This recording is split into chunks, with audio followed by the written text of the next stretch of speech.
చాలా మంది ఈ మధ్య సోషల్ మీడియాలో బాయిల్డ్ ఎగ్ తినిపించకూడదు అని చెప్పి రాంగ్ ఇన్ఫర్మేషన్ ఇస్తున్నారు. దీనివల్ల ఎగ్ తినొచ్చా లేదా ఎగ్గులో ఉన్న నీలం తినిపించొచ్చా అని చెప్పి డౌట్స్ అనేది రేజ్ అవుతున్నాయి. ఈ విషయాల గురించి మనం ఈ వీడియోలో తెలుసుకుందాం. నేను doctor Kuchina Suresh Kumar, consultant paediatrician, New Dolphin children's hospital, Hanamkonda.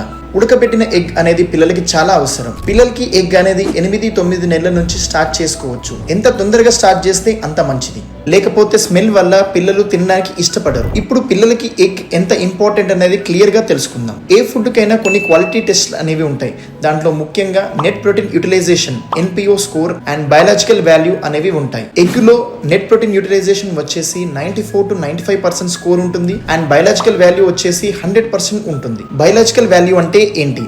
ఎగ్గులో ఎంత ప్రోటీన్ ఉంటుందో అంత ప్రోటీన్ మన బాడీ అబ్జర్వ్ చేసుకుంటది. అందుకే దానికి 100% బయాలజికల్ వాల్యూ ఉంటుంది అని చెప్తాం. వరల్డ్ లో ఇంతకన్నా బెస్ట్ ప్రోటీన్ అనేది ఉండదు. ఇలాంటి ఎగ్ ని పిల్లలు తినకూడదు అని చెప్పి సోషల్ మీడియాలో రాంగ్ ప్రొజెక్షన్స్ ఇస్తున్నారు. ఇలాంటి అపోహలకు లోనవ్వకుండా ప్రతి పిల్లవాడికి రోజుకి 1 లేదా 2 ఎగ్స్ ఖచ్చితంగా తినిపించే ప్రయత్నం చేయండి.